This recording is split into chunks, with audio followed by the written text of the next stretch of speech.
కాంగ్రెస్ను దించేందుకు ఉపాయం ఉందా అని ప్రజలు అడుగుతున్నారు. అసెంబ్లీ సమావేశాలను 15 రోజులు నిర్వహించాలని బీఆర్ఎస్ వర్కింగ్ ప్రెసిడెంట్ కేటీఆర్ ముందు డిమాండ్ చేశారు. రాష్ట్రంలోని అన్ని సమస్యలపై చర్చించేందుకు సిద్ధమని తెలిపారు. అవినీతి ఆరోపణలపై కూడా చర్చకు రెడీ అని పేర్కొన్నారు. ఈ కార్ రేస్ అంశంపై కూడా చర్చకు సిద్ధమేనని స్పష్టం చేశారు. దమ్ముంటే ప్రజా సమస్యలపై అసెంబ్లీలో చర్చ పెట్టాలని డిమాండ్ చేశారు. రేవంత్ రెడ్డికి అడుగుతా ఉన్నా నేను, నువ్వు నిజంగానే మగాడివి అయితే అసెంబ్లీ నడుస్తుంది కదా, 15-20 రోజులు పెట్టు. మొదలు 10-15 రోజులు మొత్తం రాష్ట్రంలో ఉన్న ప్రజల సమస్యలు మాట్లాడదాం, లగచర్ల మాట్లాడదాం, గురుకుల పాఠశాలలు మాట్లాడదాం, అక్కడ ఉన్న సమస్యలు మాట్లాడదాం, రాష్ట్రంలో నువ్వు చెప్పిన 6 గ్యారెంటీలు మాట్లాడదాం, ఆటో డ్రైవర్లు ఎందుకు చచ్చిపోతున్నారో మాట్లాడదాం, చేనేత కార్మికులు ఎందుకు చచ్చిపోతున్నారో మాట్లాడదాం, బోనస్ ఎందుకు ఇస్తలేవో మాట్లాడదాం, మిగతా అన్ని విషయాలు మాట్లాడదాం. నీకు ఇష్టం ఉన్నంత కాలం రాష్ట్రం అప్పుల పాలైందని తప్పుడు ప్రచారం చేస్తున్నావు కదా, అది కూడా మాట్లాడదాం. నువ్వు నిజంగానే మొగాడు అయితే 10 రోజులు ఇదంతా ఒడిచిపోయినాక మిగిలిన 4-5 రోజులు ఉన్నాయి కదా, ఆ స్కామ్ అంటున్నావు కదా, మొగోని అయితే అసెంబ్లీలో చర్చ పెట్టు, అక్కడనే సమాధానం చెప్తా నీకు అసెంబ్లీలోనే చెప్తా ఉంటాను. లగచర్ల రైతులనే కాదు, సోషల్ మీడియాలో పోస్టులు పెట్టిన వారిని కూడా అరెస్ట్ చేస్తున్నారని కేటీఆర్ మండిపడ్డారు. నేను అంటున్నా, కేసీఆర్ కావాలంటే ఈయనకు మన సోషల్ మీడియాలో పోస్టులు పెట్టే పిల్లగానే తట్టుకోలేకపోతుండే ఈయన కూడా కేసీఆర్ కావాలన్నారు. అవసరమా? ఈ చిట్టినాయుడికి ఇంత మనిషి వీడు, వాడు మళ్ళీ చిట్టెలుక గాయన గంట కేసీఆర్ గా ఉన్నాడు. సోషల్ మీడియాలో పోస్టులు పెడితే పీడీ యాక్ట్ పెడతామని బెదిరిస్తున్నారని అన్నారు. కొడంగల్ రైతులు కూడా రేవంత్ రెడ్డికి ఓటేశామని బాధపడుతున్నారని కేటీఆర్ అన్నారు. పట్నం నరేందర్ రెడ్డి లగచర్ల రైతులను అరెస్టు చేసి 35 రోజులైందని తెలిపారు. నాంపల్లి కోర్టులో లగచర్ల రైతులు పట్నం నరేందర్ రెడ్డి కేసులపై వాదనలు ముగిశాయని చెప్పారు. మనకు అనుకూలంగా తీర్పు రాకుంటే హైకోర్టు, సుప్రీంకోర్టుకు కూడా వెళ్దామని స్పష్టం చేశారు. లగచర్ల రైతులకు న్యాయం జరిగే వరకు సర్కారును వదిలిపెట్టమని హెచ్చరించారు. కొడంగల్లో రేవంత్ రెడ్డిని తుక్కుగా ఓడించే సత్తా పట్నం నరేందర్ రెడ్డికి ఉందని కేటీఆర్ తెలిపారు. నరేందర్ రెడ్డి గుండె ధైర్యానికి సెల్యూట్ చేయాలని అన్నారు. రేవంత్ రెడ్డి ఏడాది కింద రాష్ట్రమంతా తిరిగి దొంగ హామీలు ఇచ్చారని కేటీఆర్ విమర్శించారు.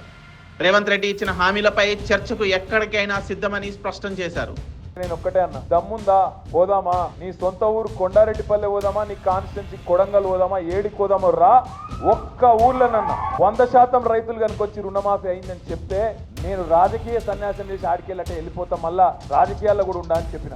2 లక్షల రైతు రుణమాఫీ ఎక్కడైనా పూర్తయిందా అని ప్రశ్నించారు. దీనిపై చర్చకు వస్తారా అని సవాల్ విసిరారు. ఒక్క ఊళ్ళో అయినా 100% రుణమాఫీ చేసినట్లు చూపిస్తే రాజకీయాల నుంచి తప్పుకుంటానని తెలిపారు. ఏడాది కడుపు కట్టుకొని 49 కోట్లు మాఫీ చేస్తామని రేవంత్ రెడ్డి వీరాలు పలికారని, కానీ ఇప్పటి వరకు రైతు ఖాతాలో 13 కోట్లు మించి పడలేదని చెప్పారు. వానాకాలంలో రైతు భరోసాను ఎగ్గొట్టిందని మండిపడ్డారు.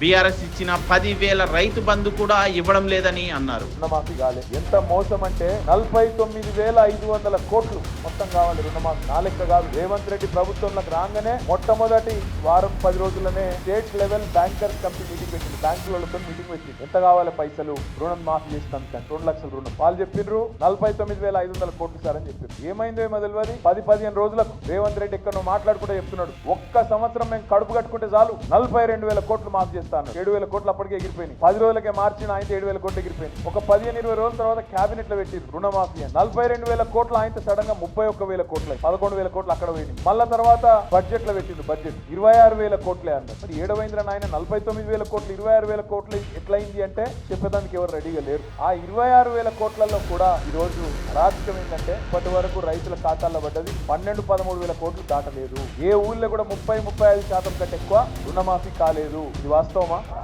ఎక్కడ కాలే, కొడంగల్ గాలే, కొండారెడ్డిపల్లి గాలే, ఏ ఊళ్ళో కాలే తెలంగాణ. రాహుల్ గాంధీ నుంచి మొదలు పెడితే కాంగ్రెస్ నేతలు చెప్పినవన్నీ అబద్ధాలే అని కేటీఆర్ విమర్శించారు. కాంగ్రెస్ కు ఓటేసినందుకే ప్రజలు ఇప్పుడు బాధపడుతున్నారని కేటీఆర్ అన్నారు.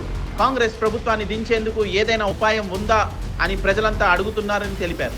నీలిరంగు నక్కను ఎప్పుడు వదిలించుకుందామా అని తెలంగాణ సమాజం ఎదురు చూస్తోందని తెలిపారు. రోషం ఉన్నవాడిపైతే ప్రజల తిట్లకు రేవంత్ రెడ్డి ఎప్పుడో చచ్చుండేవాడు అని ఎద్దవా చేశారు. ఊటీ అన్నాడు, మన్నన్నాడు, మశానం అన్నాడు, ఏది లేదు, ఉన్నదే వేయింది. ఉన్న రైతు బందే ఎగ్గొట్టినోడు కొత్త ఏమని ఇస్తాడా?